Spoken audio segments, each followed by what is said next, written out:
Hi, welcome to Golden Years. This month my special guest is Mary Ertle from Alzheimer's Association, and she's going to give us a lot of good, important updates. So come on back and we're going to meet her. Gracias. Thank you. What's wrong, mijo? Donating to a pet's medical care can keep families together. Pets and people belong together. Learn more at petsandpeopletogether.org.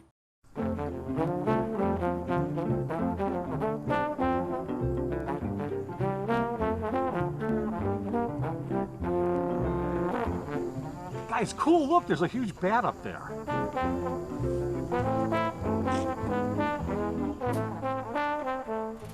Look at the size of that thing.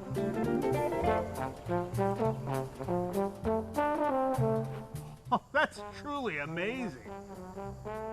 Oh, that reminds me. My favorite show's on Bat tonight. Oh, I gotta go home and watch that.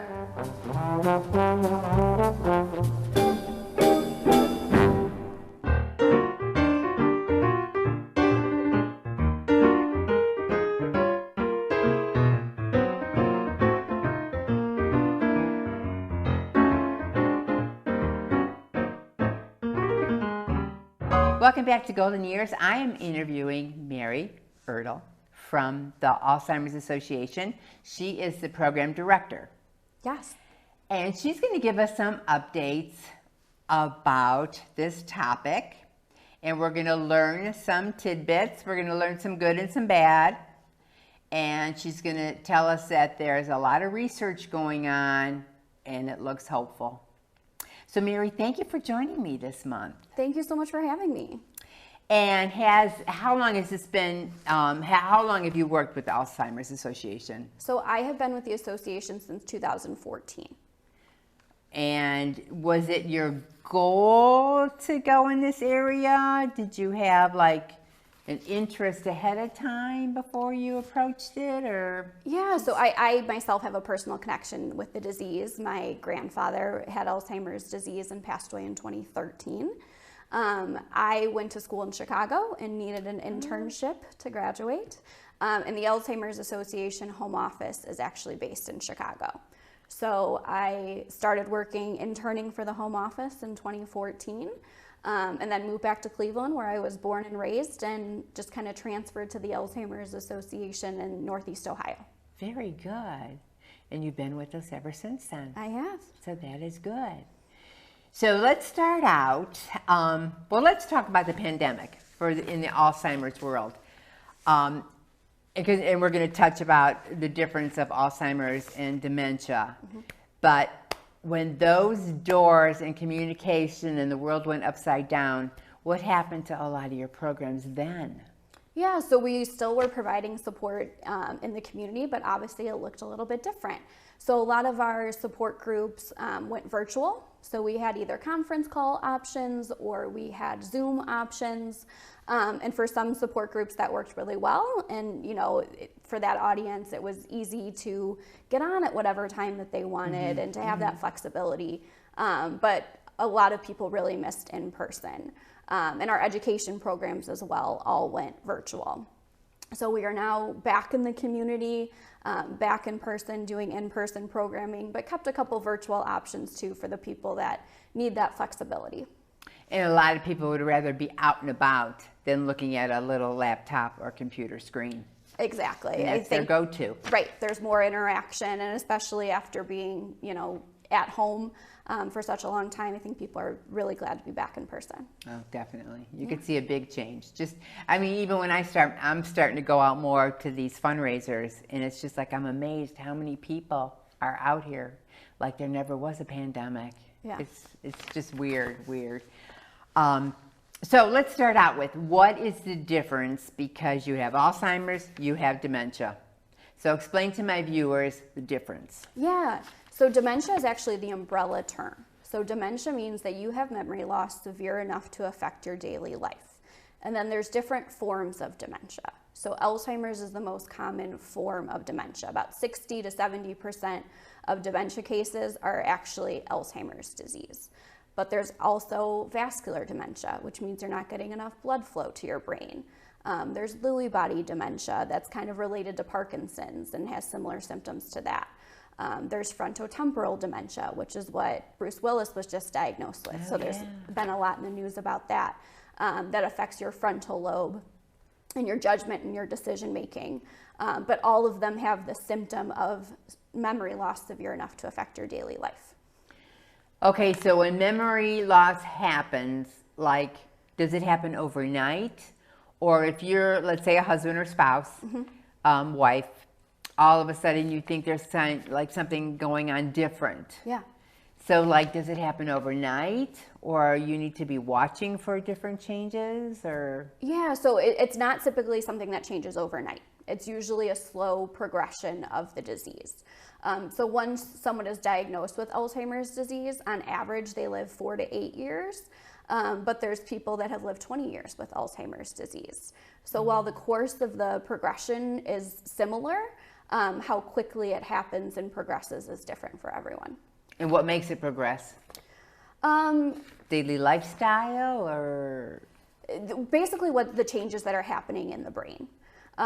So the plaques and tangles that are created by Alzheimer's disease that are essentially killing brain cells that don't work anymore. So is that wonderful drug out yet, that it could put a hold on it? Yeah, so we're in a really exciting time in research right now. In 2021, we had the first FDA-approved treatment medication that affects the actual underlying progression of the disease. So before that, there were medications, but they only treated the symptoms of the disease. So in 2021, we got the first FDA-approved treatment that addresses the underlying biology of the disease. And since then, we have had Leqembi, which in the beginning of July was given traditional FDA approval, is fully FDA approved. It's for people that are in the very early stages of the disease. And the idea behind it is that it slows the progression so that people can be in the early stages for a longer period of time. There's more medications coming down the pipeline that are similar, that actually remove the amyloid from your brain to slow down the progression of the disease. So it's a very, very hopeful time in research right now. And I know when it hits our brains, it could be any age. Yeah, absolutely. So it's most common in people over the age of 65. Age is the greatest risk factor for getting a dementia diagnosis. But there are people that are under the age of 65 that we call younger onset Alzheimer's disease that can be affected as well. Now, just like, I know you mentioned a few things in the brain, but like, does trauma or anything trigger it off, or like losing a family member or anything, or? Because so much goes on in the brain. Absolutely, and everyone's brain is so different.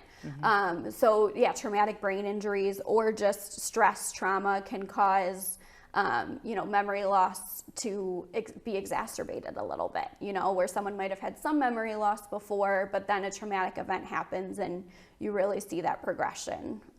Routine is really important for people with dementia. So when their routine is disrupted, you might see some progression as well. Understandable. Yeah. Yeah. Because sometimes then you know your routine and you want to stick to the routine. So like if you know something's going on in your brain and you want to like trick, the caregiver, your spouse, I mean, I'm sure it can be done as long as you still had a good portion control of your daily activity. Right, right. That's just amazing, amazing. So what should a person do if they notice a memory change? Yeah, so the first step is usually going to your primary care doctor and talking about the changes you're experiencing.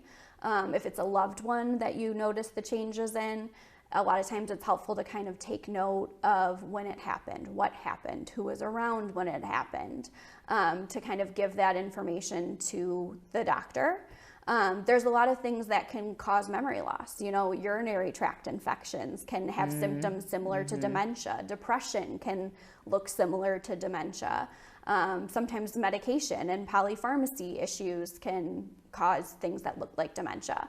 So it's really important to talk with your doctor about what's going on and what changes you're noticing, in order to get to an accurate diagnosis. It's just amazing. You know, because you could be fine one day, and then the changes start. So with your seniors, do you have a lot of seniors volunteering in the organization? Yeah, absolutely. So we are a volunteer-led organization. So we have volunteers that do support group. There are support group facilitators for us in the community that present education programs in the community for us, that help plan our fundraisers. So there's a lot of opportunities for volunteering, and that's really good for your brain, to keep your brain my goodness, active. yes. Volunteering is a great way to do that. Oh, yes. Because then you have a go-to place to go to, and then your mind is set that you're going to help people. Exactly. And you're talking with different people and having different interactions, and a lot of time learning something new. So it's really great for brain health.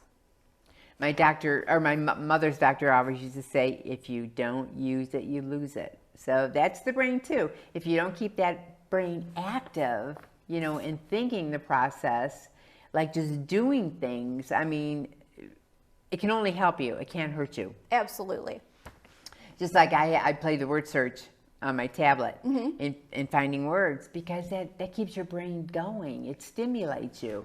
So you figure at the end of the day you want to relax, but you want something easy, you know, not that you have to really, really think, but just to keep yourself moving. And challenging yourself, exactly what you said, use it or lose it. You know, challenging yourself, really putting your brain to work, giving it a workout, can really help reduce your risk of the disease.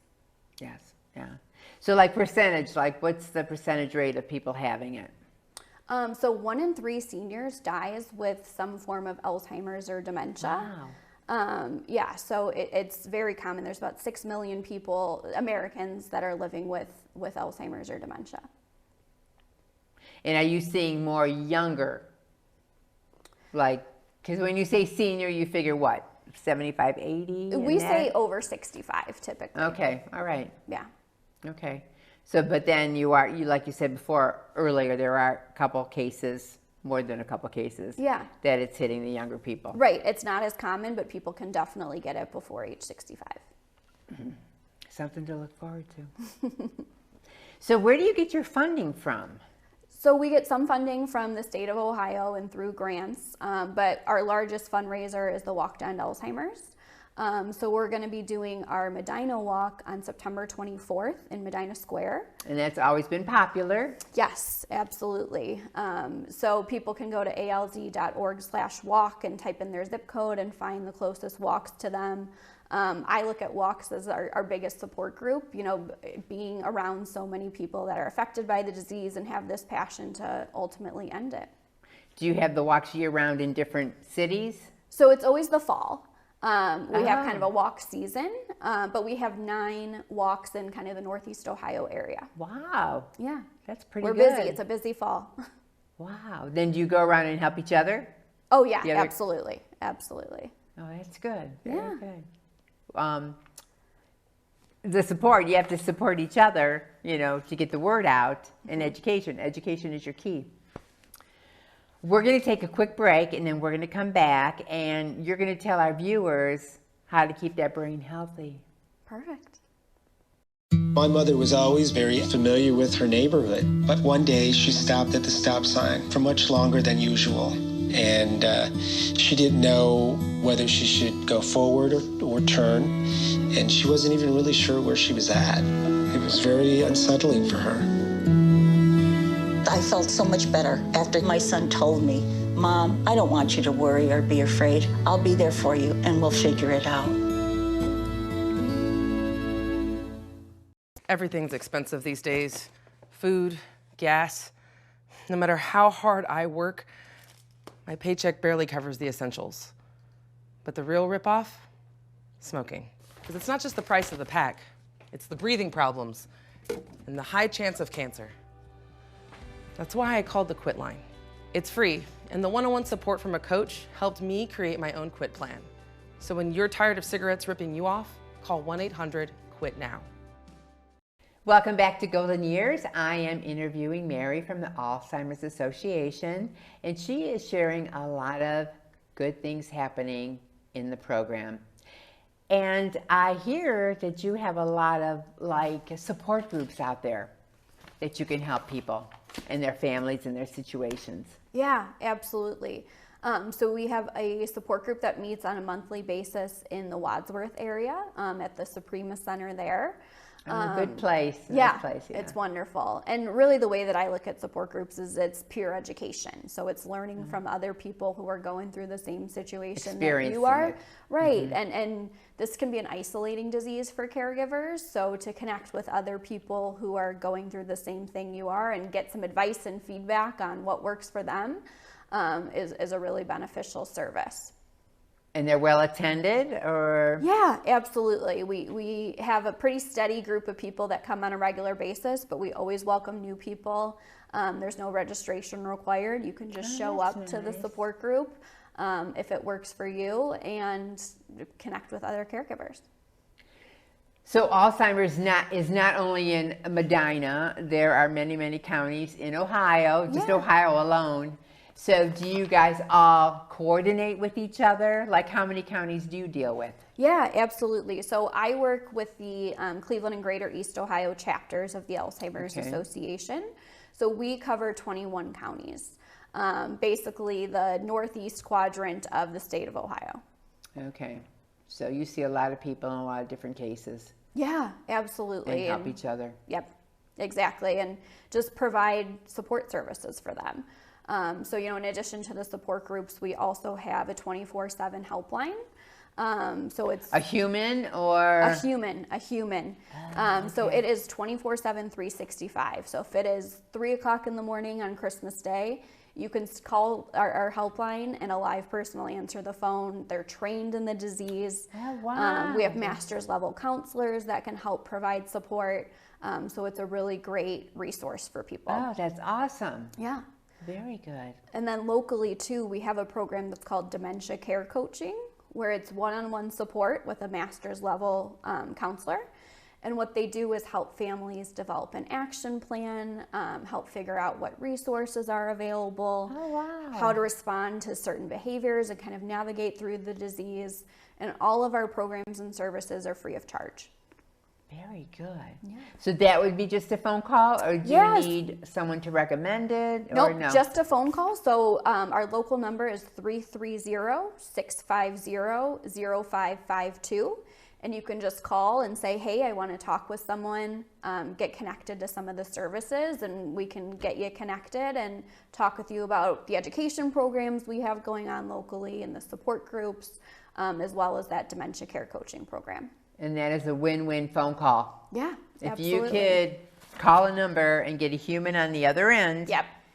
Because a lot of people do get frustrated because everything's automated. Everything's automated now. And you just get, you know, you want an answer right away. Right. So that's phenomenal. And they're all well educated, so they have answers, or they'll find out an answer for the person. Yes, absolutely. They're fully trained in dementia and the behaviors that sometimes go along with it and what resources are available. So it's a great resource for people. That's wonderful, wonderful, wonderful. And to know that there is help out there, even in the middle of the night. Yeah. You know, because I'm sure, like what, sundowners? Yeah. Mm-hmm. Sundowning is, you know, later in the evening. People with dementia seem to have more behaviors. Now, why is there research done on that? There's a lot of research going on about it. And there's no one specific answer. It could be that their brain has just been processing so many things all day that at the end of the day they get tired. It's also can be with the way that the sun hits the light and hits walls, where they might start seeing shadows or things that scare them or confuse them. So there's a lot of different things that kind of play into it.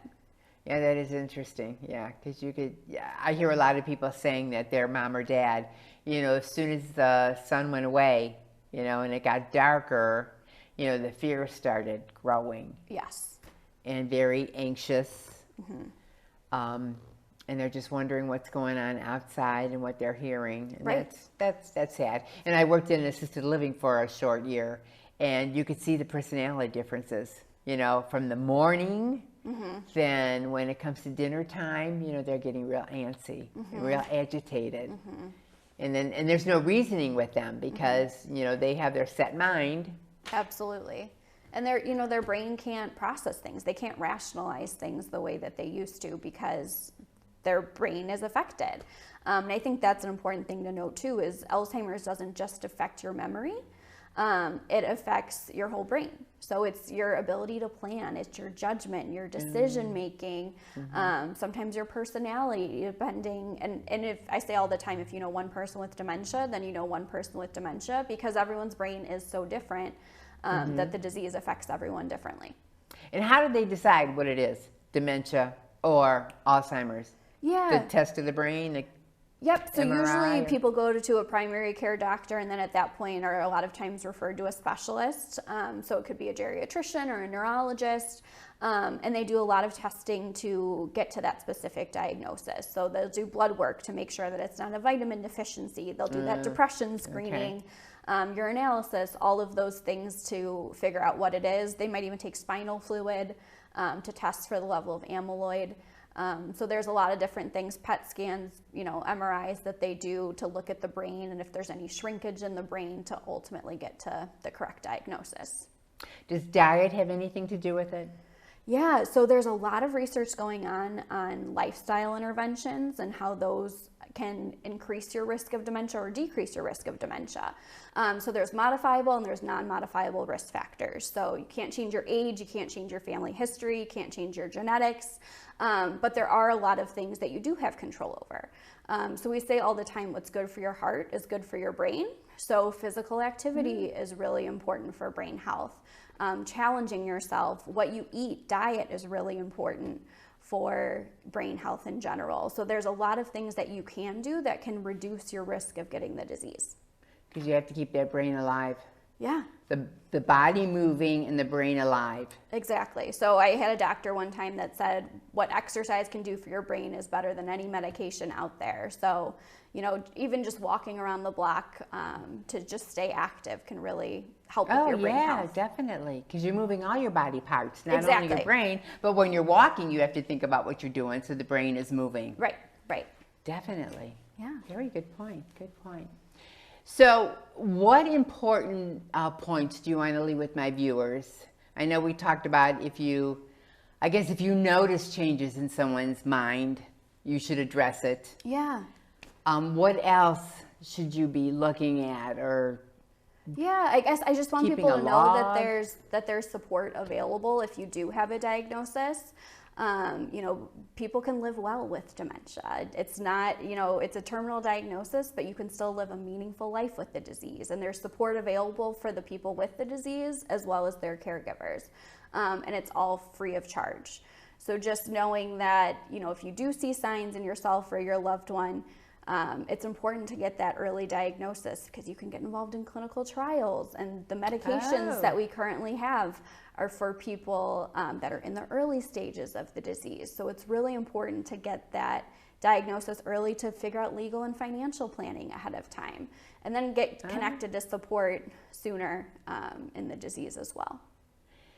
So your website, so can a senior navigate your website? Is it like user-friendly? Yeah, absolutely. So you can just go to alz.org/East Ohio.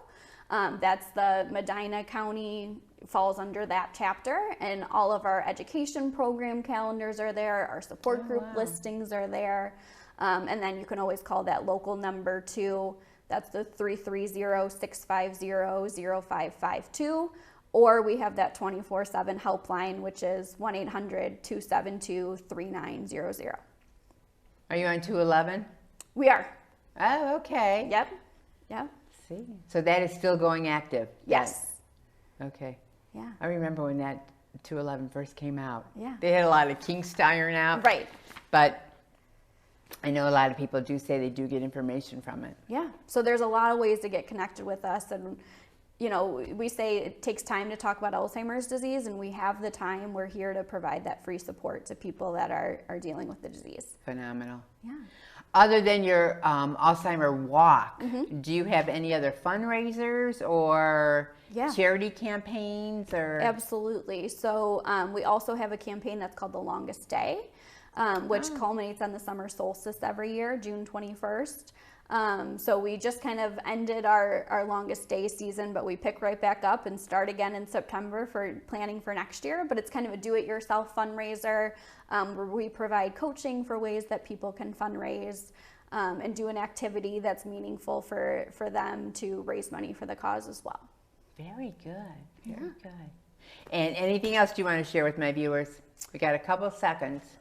Just know that free care and support is available in Medina County. So thanks so much for having me. Well, thank you. I enjoyed this, and I hope you viewers, if you have a loved one that you think it's kind of iffy and something might be going on with their memory, look into it. It doesn't cost you anything to talk to somebody else. And when you talk, like Mary said, when you talk one-on-one with someone else involved in that situation, you'll pick up ideas and suggestions. You know, keep your mind open and keep your brain alive. So thank you so much for joining me this month. Thank you so much for having me. And thank you for what you do. Thank you for joining us this month, and we'll see you next month.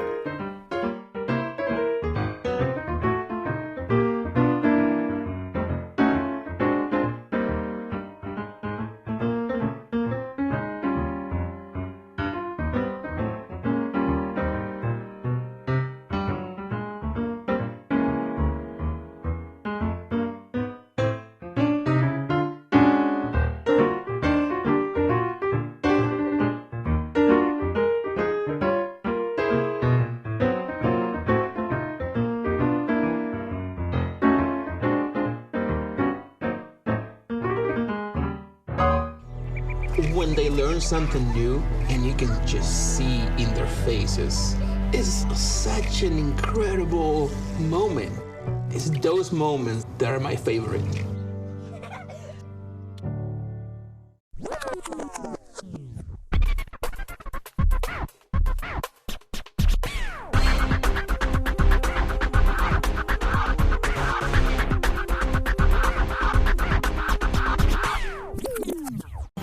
Meet the scan, a simple procedure whose mission is to detect lung cancer early.